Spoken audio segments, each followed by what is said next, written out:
தமிழருவியின் பிரதான செய்திகள். இன்று 23 மார்ச் மாதம் 2026 ஆண்டு திங்கட்கிழமை. இன்றைய பிரதான செய்திகளுக்குள் உங்களை அழைத்துச் செல்லும் நான் மலரவன். என்றும் பிரதான செய்திகள் வாயிலாக தாயகம் மற்றும் சர்வதேச செய்திகளோடு இணையலாம். முதலில் தாயக செய்திகள்.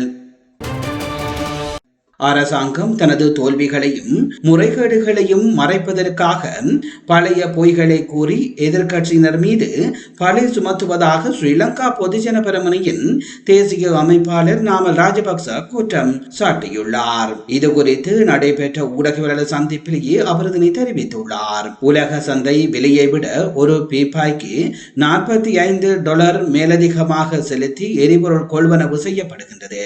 நட்பு நாடுகளுடன் பேசி குறைந்த விலைக்கு எண்ணெய் பெறுவோம் என கூறி மக்களை ஏமாற்றிவிட்டு தற்போது அதிக விலைக்கு வாங்கி அதன் சுமையை மக்கள் மீது சுமத்துகின்றன. தரமற்ற நிலக்கரி இறக்குமதியால் ஏற்பட்ட நட்டத்தை ஈடுகட்டவே மின்சார கட்டணம் உயர்த்தப்பட்டுள்ளது. அரசாங்கத்தின் திருட்டுக்களை மறைக்கவே எரிபொருள் விலை மீண்டும் அதிகரிக்கப்பட்டுள்ளது.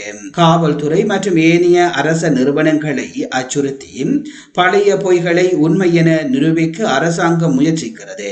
காவல்துறை அதிபர் நாட்டுக்காக செயலாற்ற வேண்டுமே தவிர ஒரு அரசியல் கட்சியின் தேவைக்காக அல்ல. கொழும்பு துறைமுக நகரம் மற்றும் மாத்தள விமான நிலையம் ஆகியவற்றின் முழுமையான பயனை பெற அரசாங்கம் தவறிவிட்டது. சர்வதேச முதலீட்டாளர்களை ஈர்க்க வரி சலுகைகளை வழங்கி நாட்டின் பொருளாதாரத்தை மேம்படுத்த வேண்டும். ராஜபக்சர்கள் $18 பில்லியன் திருடினார்கள் என அரசாங்கம் போய் கூறுகிறது. $18 பில்லியன் திருடப்பட்டதாக கூறி ஆட்சிக்கு வந்தவர்கள் இன்று மக்களின் அன்றாட பிரச்சனைகளை தீர்க்க முடியாமல் திணறுகின்றன. அரசாங்கம் தனது கையாலாகத்தனத்தை மறைக்க எம்மீது சேறு பூசுவதை நிறுத்திவிட்டு நாட்டின் தற்போதைய சவால்களை எதிர்கொள்ள முன்வர வேண்டும் என்று தெரிவித்தார் நாமல் ராஜபக்ச. யாழ்ப்பாண பல்கலைக்கழகத்தின் சித்த மருத்துவ பீட பெண் விரிவுரையாளரின் கொலை தொடர்பில் கைது செய்யப்பட்ட 2 சந்தேக நபர்களும் விளக்கமறியலில் வைக்கப்பட்டுள்ளன. நகர்த்தர் பத்திரம் ஊடாக யாழ்ப்பாணம் பதில் நீதிவான் முன்னிலையில் சந்தேக நபர்கள் முன்னிலைப்படுத்தப்பட்டன. இதன் போது சந்தேக நபர்களை எதிர்வரும் ஏப்ரல் மாதம் 2 வரை விளக்கமறியலில் வைக்குமாறு உத்தரவிடப்பட்டதாக காவல்துறையினர் குறிப்பிட்டனர். இந்நிலையில் உயிரிழந்த பெண் விரிவுரையாளரின் இறுதிச் சடங்கு நடத்தப்பட்டது. யாழ்ப்பாணம் கோம்பையன் மணல் இந்து மைதானத்தில் அவரின் உடல் அடக்கம் செய்யப்பட்டுள்ளது. யாழ்ப்பாண சட்ட மருத்துவ அதிகாரி எஸ். பிரணவன் விரிவுரையாளரின் உடலம் மீதான உடற்கூற்று பரிசோதனையை மேற்கொண்டு சட்ட மருத்துவ அறிக்கையை சமர்ப்பித்துள்ளார். அதன்படி பெண் விரிவுரையாளர் கழுத்து நெரிக்கப்பட்டு கொலை செய்யப்பட்டுள்ளமை உறுதி செய்யப்பட்டுள்ளது.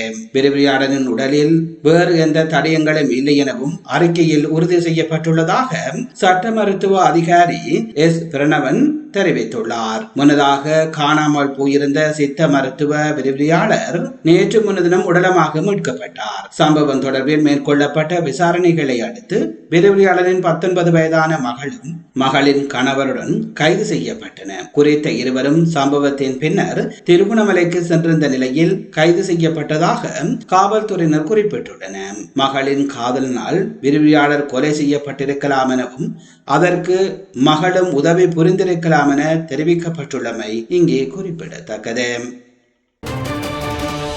மட்டக்களப்பு பவனதீவு சம்பவம் தொடர்பில் மற்றொரு சந்தேக நபர் கைது செய்யப்பட்டுள்ளார். அதன்படி கைது செய்யப்பட்டுள்ள 3 சந்தேக நபர்களையும் தடுப்பு காவலில் விசாரணைக்கு உட்படுத்த எதிர்பார்ப்பதாக காவல்துறையினர் தெரிவித்துள்ளனர். இந்த நிலையில் பவனதீவு கிணற்றிலிருந்து உடலமாக மீட்கப்பட்ட பெண்ணின் உடலம் மீதான உடற்கூற்று பரிசோதனையை மேற்கொள்ள நடவடிக்கை எடுக்கப்பட்டுள்ளதாகவும் காவல்துறையினர் தெரிவித்துள்ளனர். குறித்த பெண் அடையாளம் காணப்பட்டுள்ள நிலையில் அவர் வெள்ளாவளி பகுதியைச் சேர்ந்த 46 வயதான ஒருவர் என காவல்துறையினர் குறிப்பிட்டுள்ளனர். இந்நிலையில் குறித்த கிணற்றிலிருந்து உயிருடன் மீட்கப்பட்ட யுவதி தொடர்ந்தும் மட்டக்களப்பு போதனா மருத்துவமனையில் அனுமதிக்கப்பட்டுள்ளார். இந்த 2 சம்பவங்களுக்கும் மேலதிகமாக மற்றொரு சம்பவம் விசாரணைகளில் தெரிய வந்துள்ளதாக காவல்துறையினர் குறிப்பிட்டனர். களவாஞ்சிக்குடி பகுதியைச் சேர்ந்த மற்றொரு பெண்ணும் ஏற்கனவே மயக்கமுறச் செய்து அவரின் நகைகள் அபகரிக்கப்பட்டுள்ளமை பிந்திய விசாரணைகளில் தெரிய வந்துள்ளது. எனினும் குறித்த பெண்ணிடமிருந்து மீட்கப்பட்ட நகைகள் போலியானவை என தெரிவிக்கப்பட்டுள்ளது. குறித்த பெண் இச்சம்பவம் தொடர்பில் காவல் நிலையத்தில் முறைப்பாடு அளிக்கவில்லை என்பதும் தெரிய வந்துள்ளது. சந்தேக நபர்கள் இவ்வாறான பல சம்பவங்களில் ஈடுபட்டுள்ளமை விசாரணைகளில் தெரிய வருவதாக காவல்துறையினர் குறிப்பிட்டனர். சம்பவம் தொடர்பில் விசாரணைகள் மேற்கொள்வதற்காக 7 காவல்துறை விசேட குழுக்கள் நியமிக்கப்பட்டுள்ளமை குறிப்பிடத்தக்கது.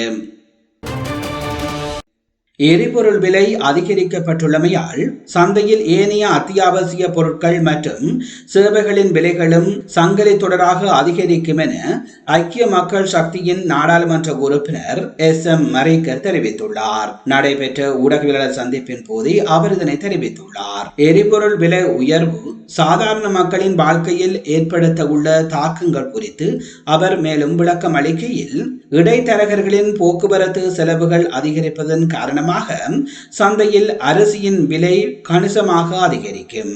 மீன்பிடி படகுகளுக்கான எரிபொருள் செலவு அதிகரித்துள்ளதால் நுகர்வோர் அதிக விலைக்கு மீன்களை கொள்வனவு செய்ய வேண்டிய நிலை ஏற்படும். தற்போதைய அரசாங்கத்தின் மீது மக்கள் வைத்திருந்த எதிர்பார்ப்புகள் அனைத்தும் சிதைந்து விட்டன என அவர் சுட்டிக்காட்டினார். அத்தியாவசிய பொருட்களின் விலையேற்றத்தை கட்டுப்படுத்த அரசாங்கம் முறையான பொறிமுறை ஒன்றை உடனடியாக முன்னெடுக்க வேண்டும் எனவும் அவர் இதன் போது வலியுறுத்தியுள்ளார். நாடாளுமன்ற உறுப்பினர்களுக்கு இராணுவ முகாங்கள் மற்றும் இராணுவத்தினால் நிர்வகிக்கப்படும் நிலையங்கள் ஊடாக எரிபொருள் வழங்கும் நடைமுறைக்கு வடக்கு தமிழ் நாடாளுமன்ற உறுப்பினர் தமது கடும் எதிர்ப்பினை வெளியிட்டுள்ளார். இது தொடர்பாக சம்பந்தப்பட்ட அதிகாரிகளுக்கு அனுப்பப்பட்டுள்ள கடிதத்தில் இந்த நடைமுறை தமிழ் மக்களின் அரசியல் அபிலாசைகளுக்கும் உணர்வுகளுக்கு முரணானது என சுட்டிக்காட்டப்பட்டுள்ளது. போரினால் பாதிக்கப்பட்ட சமூகம் என்ற ரீதியில் காணாமலாக்க தமது உறவுகளை தேடி இன்றும் போராடி வரும் நிலையில் அதே இராணுவ கட்டமைப்பின் ஊடாக அத்தியாவசிய சேவைகளை பெற்றுக் கொள்வது தமது அரசியல் நிலைப்பாட்டுக்கு முரணானது என அவர் தெரிவித்துள்ளார். முல்லைத்தீவு போன்ற மாவட்டங்களிலிருந்து வவுனியா போன்ற புற மாவட்டங்களுக்கு சென்று எரிபொருள் பெற்று வருவது தேவையற்ற கால விரயத்தையும் மேலதிக எரிபொருள் செலவையும் ஏற்படுத்துவதாக கடிதத்தில் குறிப்பிடப்பட்டுள்ளது. இதன் போது கடிதத்தில் குறிப்பிடப்பட்டுள்ள விடயங்களாக இராணுவ தலையீடு அற்ற ஒரு ஜனநாயக நிர்வாகத்தின் கீழ் எரிபொருள் விநியோகம் அமைய வேண்டும் என அவர் வலியுறுத்தியுள்ளார். பொதுமக்கள் பயன்படுத்தும் சாதாரண எரிபொருள் நிரப்பு நிலையங்களிலேயே விரைவு குறி முறையினின் ஊடாக நாடாளுமன்ற உறுப்பினர்களுக்கான ஒதுக்கீட்டை வழங்க அனுமதித்தல், உறுப்பினர்கள் தமது சொந்த மாவட்டங்களுக்குள்ளேயே எரிபொருட்களை பெற்றுக்கொள்ளும் வசதியை உறுதி செய்தல், இராணுவ தலையீடு இன்றி இலங்கை போக்குவரத்து சபை அல்லது ஏனைய அரசு நிறுவனங்கள் ஊடாக விநியோகத்தை மேற்கொள்ளல், பல்வேறு சமூகங்களின் உணர்வுகளையும் மதிக்கின்ற நடைமுறைக்கு சாத்தியமான ஒரு மாற்று வழிமுறையை அரசாங்கம் உடனடியாக நடைமுறைப்படுத்த வேண்டும் என அக்கோரிக்கையில் மேலும் வலியுறுத்தப்பட்டுள்ளமை இங்கே குறிப்பிடத்தக்கது. நீங்கள் பார்த்துக் கொண்டிருப்பது தமிழருவியின் பிரதான செய்திகள் வாயிலாக தாயக செய்திகள். இனி தொடர்ந்து இடம்பெறுபவை சர்வதேச செய்திகள். மத்திய கிழக்கில் ஈரான் மற்றும் இஸ்ரேல் இடையே நிலவும் தீவிரமான போர் காரணமாக உலகளவிய எரிசக்தி விநியோக சங்கிலி கடுமையாக பாதிக்கப்பட்டுள்ளது. குறிப்பாக ஹோர்முஸ் நீர்நிலை மூடப்பட்டுள்ளதால் சர்வதேச சந்தையில் மசகு எண்ணெய் தட்டுப்பாடு ஏற்பட்டுள்ள நிலையில் ரஷ்யாவின் அக்வா தைத்தான் எனும் பிரமாண்ட எண்ணெய் கப்பல் வெற்றிகரமாக இந்தியாவை வந்தடைந்துள்ளது. ஈரான் அமெரிக்கா போர் காரணமாக வளைகுடா நாடுகளிலிருந்து எண்ணெய் இறக்குமதி செய்வதில் சிக்கல்கள் நீடித்து வரும் சூழலில் ரஷ்யாவிலிருந்து இந்தியா தொடர்ந்தும் எரிபொருட்களை பெற்று வருவது அந்த நாட்டின் எரிசக்தி பாதுகாப்பை உறுதிப்படுத்தும் ஒரு முக்கிய நடவடிக்கையாக பார்க்கப்படுகிறது. போர்க்கால நெருக்கடிகளுக்கு மத்தியிலும் மாற்று பாதைகள் மற்றும் சர்வதேச உடன்படிக்கைகள் மூலம் இந்த எண்ணெய் விநியோகம் தடையின்றி நடைபெற்று வருகின்றமை இங்கே குறிப்பிடத்தக்கது. ஈரான் மற்றும் அதற்கு ஆதரவான சக்திகளுக்கு எதிராக அமெரிக்கா மற்றும் இஸ்ரேல் முன்னெடுத்துள்ள போரில் சர்வதேச தலைவர்கள் கைகோர்க்க வேண்டும் என இஸ்ரேலிய பிரதமர் பெஞ்சமின் நேதன்யாகு கோரிக்கை விடுத்துள்ளார்.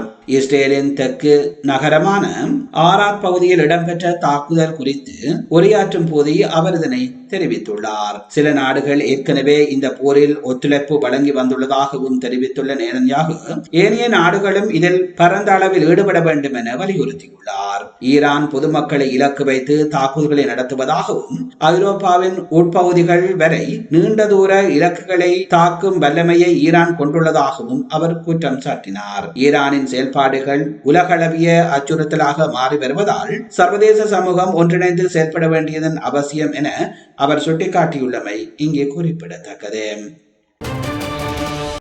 உக்ரைன் ரஷ்யா போர் சூழலால் ஏற்பட்டுள்ள எரிபொருள் தட்டுப்பாடு மற்றும் எல்லை தாண்டிய எரிபொருள் கொள்வனவு காரணமாக ஸ்லோவேனியா நாடு எரிபொருள் விநியோகத்தில் தற்காலிகமாக கட்டுப்பாடுகளை விதித்துள்ளது. தனிப்பட்ட வாகனங்களுக்கு ஒரு நாளைக்கு அதிகபட்சமாக 50 லிட்டர் மாத்திரமே வழங்க அனுமதி அளிக்கப்பட்டுள்ளது. அத்துடன் விவசாயிகள் மற்றும் தனியார் வர்த்தக நிறுவனங்களுக்கு ஒரு நாளைக்கு 200 லிட்டர் வரை எரிபொருள் வழங்க அனுமதி வழங்கப்பட்டுள்ளது. ஹங்கேரிய எண்ணெய் நிறுவனம் மூல் ஏற்கனவே தனிநபர்களுக்கு 30 லிட்டர் என்ற மிக குறைந்த அளவிலேயே எரிபொருட்களை வழங்கி வருகின்றது. எரிபொருள் விநியோகத்தில் ஏற்பட்டுள்ள போக்குவரத்து சிக்கல்களை தீர்ப்பதற்காக இராணுவத்தின் எரிபொருள் தாங்கிகளை பயன்படுத்துவதற்கும் பிரதமர் உத்தரவிட்டுள்ளதாக தெரிவிக்கப்படுகின்றது.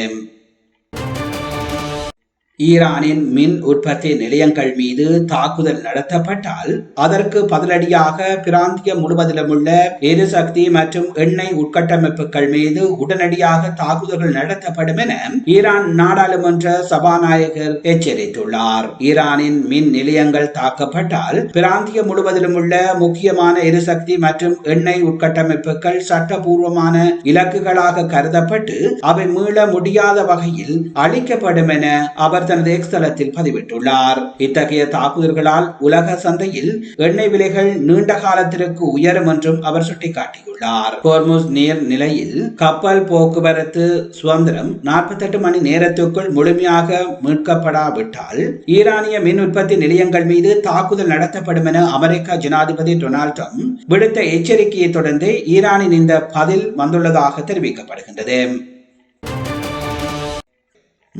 நீங்கள் பார்த்துக் கொண்டிருப்பது தமிழறிவியின் பிரதான செய்திகள் வாயிலாக தாயகம் மற்றும் சர்வதேச செய்திகள். தாயகம் மற்றும் சர்வதேச செய்திகள் இத்துடன் நிறைவு பெறுகின்றன. செய்திகள் தொடர்பான உங்கள் அன்பான கருத்துக்களை கீழே பதிவு செய்யுங்கள். அத்தோடு எமது சேனலை உங்கள் உறவுகள் நண்பர்களுக்கும் தெரியப்படுத்துமாறு அன்பாக கேட்டுக்கொள்வதோடு தமிழறிவியோடு இணைந்திருந்த அத்தனை நேயர்களுக்கும் நன்றிகளை தெரிவித்துக் கொள்வதோடு மீண்டும் இன்னும் ஒரு பிரதான செய்திகள் வாயிலாக உங்களை சந்திக்கின்றேன். அதுவரையில் உங்களிடம் விடைபெறும் நான் என்றும் உங்களுடன் இணைந்திருக்கும் மலரவன். நன்றி, வணக்கம்.